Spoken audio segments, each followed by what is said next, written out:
अब अगला देख लेते हैं हमारा गुण स्वर संधि के बाद अब हमारा होगा वृद्धि स्वर संधि। वृद्धि स्वर संधि क्या होता है?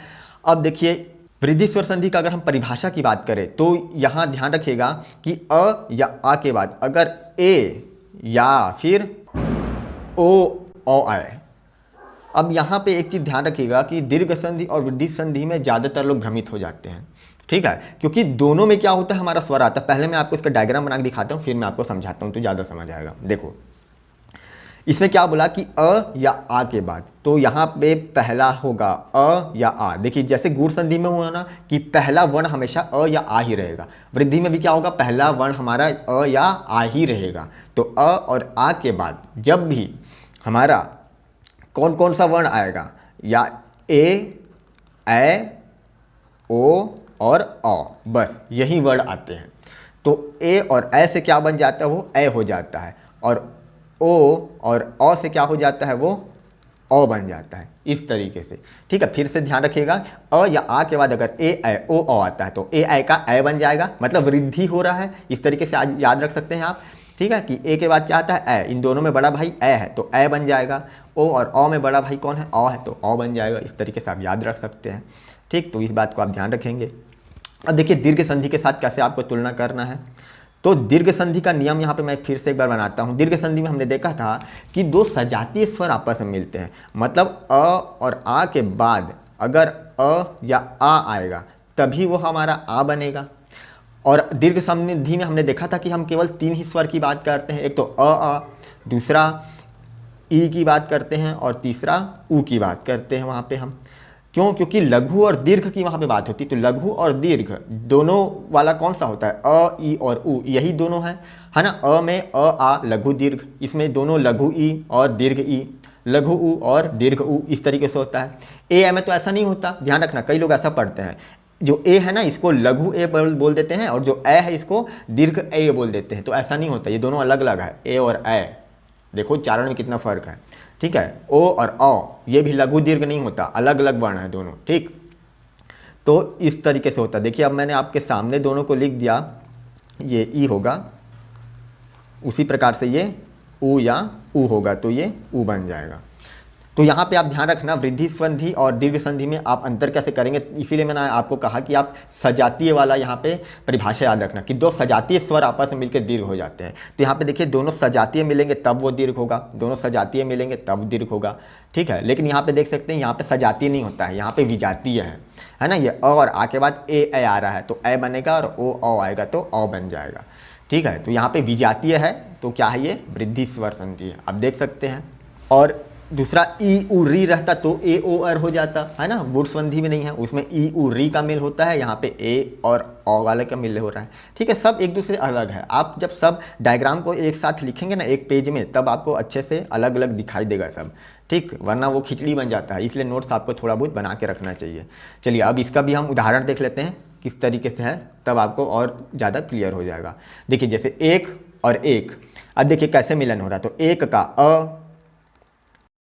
एक का अ और एक का ये प्रथम वर्ण इसका ए, तो अ के बाद ए आया तो हमने अभी अभी पढ़ा कि अ के बाद ए और ए आएगा तो वहाँ पे क्या बन जाता है, ए बन जाता है ना। बड़ा भाई को लेते हैं, ए को ले लेते हैं, तो ये हो जाएगा हमारा यहाँ पे ए हो जाएगा। तो ए क में ए लगेगा तो कै हो जाएगा, तो ये हो जाएगा ए कैक, एक धन एक बराबर ए कैक।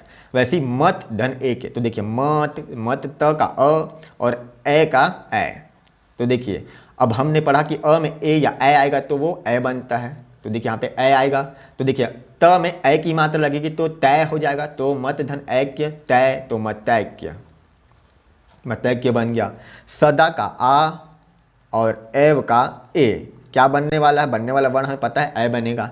तो देखिए अब ए की जगह यहाँ पे ए आएगा तो द में ए की मात्रा, तो सदा धन एव सदैव, सदैव बन जा रहा है हमारा, ठीक। ए की मात्रा लगेगा द में तो सदैव। जल धन ओघ, अब देखिए जल ल का अ और ओघ का ओ, तो देखिए जब अ या आ के बाद है ना ओ और अ आए तो अ हो जाएगा, है ना। अगर ए आता है तो ए, ओ अ आता है तो अ, तो देखिए अ के बाद ओ आया तो अ बन जाएगा। अभी मैं आपको बताऊंगा कैसे आपको कन्फ्यूजन दूर करना है, ठीक। यहाँ पे मैं जान रहा हूँ कई बार लोगों को कैसे दिक्कत होता है। तो देखिए जल ल में अ की मात्रा, तो लौ हो गया तो जलौग, लॉग, ऐसा हो गया। महाधन औषधि, देखिए महा का आ, औषधि का औ, तो क्या बन गया औ, महा। तो देखिए ह में औ की मात्रा, तो ह हो गया, तो महौषधि, क्या बन गया महाधन औषधि, महौषधि, इस तरीके से।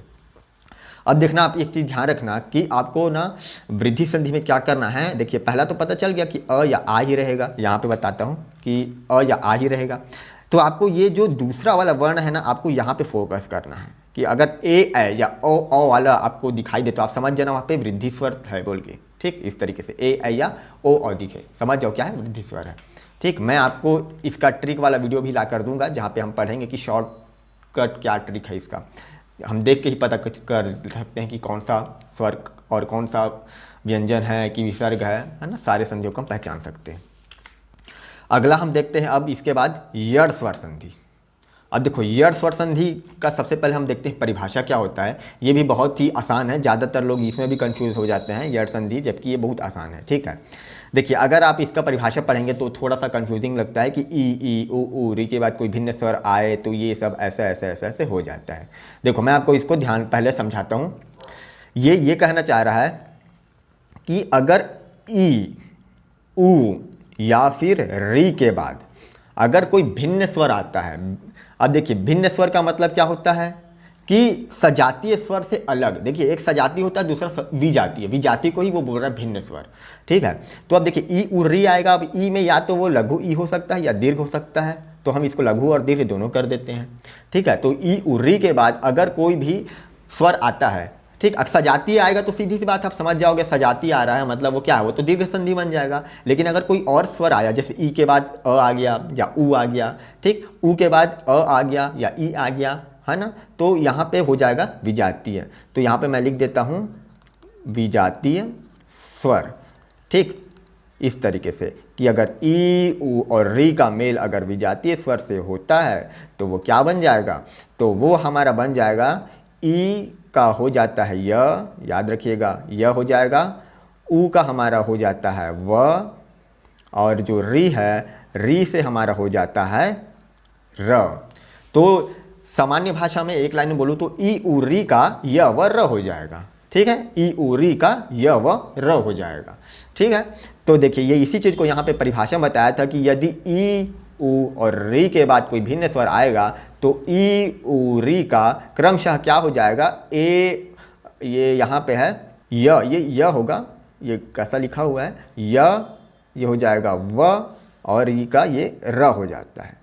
ठीक, तो ई उ ई री का य व र हो जाता है, इस तरीके से। अब देखिए इसका भी हम उदाहरण देख लेते हैं। उदाहरण देखने के बाद आपको थोड़ा सा क्लियर होगा अच्छे से। यदि धन अपि, अब देखो यदि द में ई की मात्रा लगी हुई है, छोटा ई, और अपि का अ, तो अभी देखिए हमने क्या पढ़ा कि ई उ री का य व र हो जाएगा, तो ई का क्या हो जाता है, य हो जाता है, इस तरीके से। तो यहाँ ई से य बन जाएगा, तो यद य, क्योंकि ई की मात्रा तो हट गई, तो यद य पी, तो यद्यपि, तो ये क्या बन गया हमारा यद्यपि। अब देखिए द्य को इस तरीके से लिखते हैं यद्य, तो ये जो द्य होता है इसको इस तरीके से मिलाकर लिखते हैं, तो ये हो गया यद्यपि। नदी धन अम्बु, देखो नदी द में ई की मात्रा लगी हुई है, बड़ा ई लगा हुआ है, तो ई की मात्रा और अम्बु का अ, तो देखिए दोनों विजातीय स्वर है ना।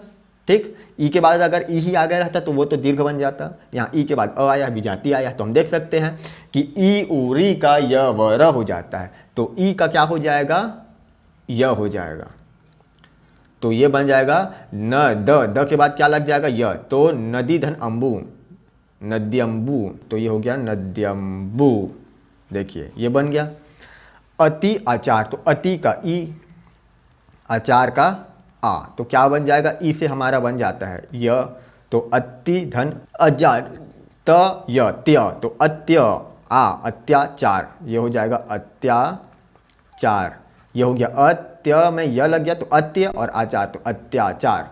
मनु धन अंतर, तो मनु का ऊ हो गया और अंतर का अ हो गया, तो मनु धन अंतर। अब देखिए ऊ है यहाँ पे, तो ई उ री का य व र, तो ऊ में व है तो यहाँ पे व हो जाएगा। तो देखिए मनु, अब न में व जुड़ जाएगा तो मन व अंतर, तो मन व धन अंतर, मनवंतर, तो ये हो गया मनवंतर, इस तरीके से। ठीक, अब देखिए यहाँ पे अनु धन ईषण। अब देखिए अनु का उ और ईषण का ई। अब यहाँ पे भी देखिए ई उरी का य व र हो जाता है। ठीक है, कई लोग इसको देख लेते हैं, ध्यान रखना। हम यहाँ पे देख सकते हैं हमारा पहले वाला जो हमारा वर्ण है उसको हम यहाँ पे देख रहे हैं, उसमें परिवर्तन हो रहा है, ई उरी का य व र हो रहा है। ठीक है, तो यहाँ पे ये आप गलती आपको नहीं करना है कि आप दूसरा वाला, अब यहाँ ई उ दोनों आ गया है तो कुछ लोग इसको ई का य कर देते हैं तो गलत हो जाएगा। हम प्रथम वाले वर्ण को परिवर्तन कर रहे हैं ना, तो उ का क्या होगा यहाँ पे व हो जाएगा। तो अनु न के बाद क्या लगने वाला है, व लगने वाला है, तो अन्व हो जाएगा। अन्व ईषण, अन्वीक्षण क्या हो जाएगा, अन्वीक्षण, इस तरीके से। ठीक है, और देखिए यहाँ पे दीर्घ ई था इसलिए व में दीर्घ ई लगा। ठीक, तो यहाँ पे आप मात्रा भी देख सकते हैं कौन सा लगेगा, तो अनुधन ईषण अन्वीक्षण। पितृ आदेश, तो देखिए पितृ त के नीचे क्या लगा, पितृ री लगा हुआ है। ठीक, और यहाँ पे आद का देश का आ, तो ई उरी का य व र हो जाता है, तो यहाँ पे री का र हो गया। तो पितृ त के बाद र लग जाएगा, तो पितृधन आदेश, पित्रादेश, ये हो जाएगा पित्रादेश। देखिए री हट गया, र लग गया, तो पितृ हो गया, तो पितृधन आदेश बराबर पित्रादेश। ठीक, मातृधन उपदेश, तो मातृ में यहाँ पे भी री आ रहा है और उपदेश का उ आ रहा है, तो री हट के र बन जाएगा यहाँ पे, तो री से हो जाएगा र, तो त में र लगेगा तो त्र हो जाएगा, त्र। तो मातृ धन उपदेश, मातृदेश क्या हो जाएगा, मातृधन उपदेश, तो ये हो गया मातृपदेश, मातृपदेश। ठीक, समझ में आया ना, त में र लगे तो मात्र हो गया, और मातृ धन उपदेश तो मातृपदेश, इस तरीके से होता है। तो ये हो गया हमारा यड़ संधि। अब देखते हैं हमारा स्वर संधि का अंतिम है अयादी स्वर संधि। अयादी स्वर संधि में अब क्या होता है, तो अगर हम इसकी परिभाषा की बात करें तो यहाँ पे लिखा है ए या ओ के बाद अगर कोई भिन्न स्वर आए तो यहाँ पे ए का अर हो जाता है, ए का आर, इस तरीके से लिखा हुआ है। पहले मैं आपको समझाता हूँ पहले क्या होता है। देखिए यहाँ पे लिखा है कि यदि अयादी में क्या होगा, ए, अगर ए देखिए अब एक और ए मैंने बताया ये दोनों लघु दीर्घ नहीं है, दोनों अलग अलग है। ठीक है, इसलिए मैं लघु दीर्घ नहीं बोल रहा हूँ, अलग अलग। तो ए या फिर ओ, ध्यान रखिएगा, ए या ओ के बाद कोई भी भिन्न स्वर आया, भिन्न स्वर मतलब मैंने बताया कोई विजातीय स्वर। ठीक है, क्योंकि अगर यहाँ पे सजातीय स्वर तो ए का होएगा ही नहीं, क्योंकि वो लघु दीर्घ में नहीं होता। अच्छा, अगर ये सजातीय स्वर हो भी जाए, सजातीय स्वर हमें पता है हमेशा क्या होता है, दीर्घ संधि में हो जाता है, तो सजातीय स्वर वाला तो दीर्घ संधि बनेगा, अयादी तो नहीं बनेगा। अयादी में सीधी सी बात है भिन्न स्वर ही रहेगा। ठीक है, तो यहाँ पे मैं लिख देता हूँ कोई भी विजातीय स्वर, क्या लिख देता हूँ मैं, भिन्न स्वर या विजातीय स्वर। तो यहाँ पे अब आपको ध्यान रखना है कि ए और ओ के बाद अगर कोई विजातीय स्वर आता है तो यहाँ पे क्या बनता है, आपका जो एक है, देखिए यहाँ पे ऐसा हो जाता है कि ए का आपका बन जाता है अय, और ए है तो ये बन जाता है आय। ओ से बन जाएगा हमारा, ओ का बन जाता है अव, और औ का बन जाता है आव। ठीक, ध्यान रखिएगा, मैं यहाँ पे लिख देता हूँ कि ए का क्या बन जाएगा, अय बन जाएगा, ए का बन जाएगा आय, और ओ का बन जाता है अव, और औ का बन जाता है आव। ठीक है, तो यहाँ पे ए ओ औ का अय आय अव और आव हो जाए। तो देखिए यहाँ पे लिखा है अय, यहाँ पे आय अव, और ये बन जाता है आव हो जाता है। चलिए, तो इस चीज़ को देखिए, ये जो जितने भी मैं आप लोगों को यहाँ पे चित्र बनाकर दे रहा हूँ, सभी चित्रों को आप चाहें तो क्या कर सकते हैं, एक पेज में अलग अलग संधि के नाम लिखकर वहाँ पे आप इसको बनाकर देख सकते हैं। जब आप एक पेज में इन सब को साथ में लाइन बाय लाइन ऐसे बनाएंगे ना, तब आप उसको अच्छे तरीके से देख सकते हैं कि उन सभी में अंतर क्या है। तो ठीक है दोस्तों, ये था हमारा आज का वीडियो, जिसमें आज हमने पूरा स्वर संधि हमारा कंप्लीट कर लिया। पार्ट 1 और पार्ट 2 मिलाकर हमने स्वर संधि पूरा पढ़ा। इसके बावजूद अगर आपका कोई भी प्रश्न रह गया है, आपको कुछ समझ में नहीं आया हो, आपका कोई डाउट रह गया, तो आप कमेंट करके पूछ सकते हैं, हम आपको उसका उत्तर जरूर देंगे। इसके अलावा हम आपके लिए शॉर्टकट ट्रिक्स वाले वीडियो भी इसमें लेकर आएंगे, जी यहाँ पे अगर आपने संधि नहीं भी पढ़ा है तो भी आप कैसे वहाँ पे सॉल्व कर सकते हैं संधि वाले प्रश्नों को। और अगला वीडियो जो हमारा आएगा वो आएगा हमारा व्यंजन संधि का, तो आप उसका इंतजार करिए। और अगर आप इस चैनल पर पहली बार आए तो आप इस चैनल को सब्सक्राइब जरूर कर लीजिए, क्योंकि इस तरीके के हम वीडियो आपके लिए लेकर आते रहते हैं। और अगर आप चाहें तो इस वीडियो को अपने दोस्तों तक शेयर भी कर सकते हैं, ताकि वो भी कुछ पढ़ाई कर सके। तो ठीक है दोस्तों, आज के लिए इतना ही। मिलते हैं हम अपने अगले वीडियो में। तब तक के लिए पढ़ते रहिए, सीखते रहिए। धन्यवाद।